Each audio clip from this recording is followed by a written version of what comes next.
नमस्कार। आर्यवर्ता टाइम्स में आप सभी का स्वागत है।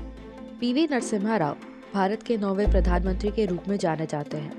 लाइसेंस राज की समाप्ति और भारतीय अर्थनीति में खुलेपन उनके प्रधानमंत्रित्व काल में ही आरंभ हुए थे। वो आंध्र प्रदेश के मुख्यमंत्री भी रहे हैं। पीवी नरसिम्हा राव का जन्म 28 जून 1921 को करीमनगर, आंध्र प्रदेश में एक सामान्य परिवार में हुआ था। राव ने अपनी प्रारंभिक शिक्षा करीमनगर जिले के भीमदेवराव पल्ली मंडल के गांव में अपने एक रिश्तेदार के घर में रहकर ग्रहण की। इसके पश्चात उन्होंने ओस्मानिया विश्वविद्यालय में स्नातक करने के बाद नागपुर विश्वविद्यालय के अंतर्गत हिस्लोप कॉलेज से लॉ की पढ़ाई की। राव की मातृभाषा तेलुगु थी, पर मराठी भाषा पर भी उनकी जोरदार पकड़ थी।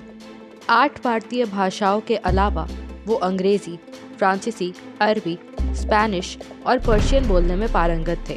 राजनेता के साथ साथ वो कई भाषाओं के विद्वान भी थे। साहित्य के अलावा उन्हें कंप्यूटर प्रोग्रामिंग जैसे विषयों में भी रुचि थी। उनके कार्यकाल के दौरान भी देश की राजनीति में भारतीय जनता पार्टी का उत्कर्ष हुआ और अयोध्या स्थित बाबरी मस्जिद भी ढहा दी गई। भारतीय राजनीति के इतिहास में उनका कार्यकाल घटनापूर्ण रहा। पीवी नरसिम्हा राव ने स्वतंत्रता आंदोलन में अपने सक्रिय भागीदारी भी निभाई। वे कांग्रेस के प्रति पूर्ण समर्पित नेता थे। वह 1971 से लेकर 1973 तक आंध्र प्रदेश के मुख्यमंत्री रहे। उन्होंने आपातकाल के समय भी इंदिरा गांधी का सहयोग किया। वर्ष 1991 में वे भारत के 9वें प्रधानमंत्री बने। उनको भारत के पहले दक्षिण भारतीय प्रधानमंत्री बनने का गौरव प्राप्त हुआ। प्रधानमंत्री के पद पर रहते हुए उन्होंने नई आर्थिक नीति की शुरुआत की, जिसमें देश की अर्थव्यवस्था को वैश्विक अर्थव्यवस्था के साथ जोड़ने का प्रयास किया गया। उनका राजनीतिक जीवन काफी विवादास्पद रहा, लेकिन अपने आर्थिक सुधारों और विभिन्न भाषाओं के ज्ञाता के रूप में वो सदैव याद किए जाते रहेंगे।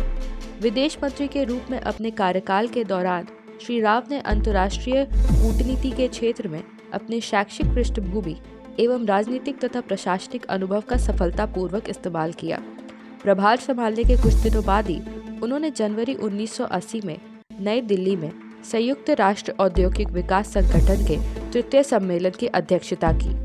साल 1991 में वे राजनीति से रिटायर्ड हो चुके थे, लेकिन कांग्रेस के अध्यक्ष राजीव गांधी की हत्या होने के बाद उन्हें मजबूरन राजनीति में लौटना पड़ा था। उन्हीं की बदौलत 1991 के चुनाव में कांग्रेस ने सर्वाधिक सीटें हासिल की और अब तक नेहरू गांधी परिवार के बाहर के वे पहले प्रधानमंत्री हैं जिन्होंने पूरे 5 साल तक देश के प्रधानमंत्री बनकर देश की सेवा की। साथ ही दक्षिण भारत और भारत के आंध्र प्रदेश राज्य से प्रधानमंत्री बनने वाले वो पहले थे।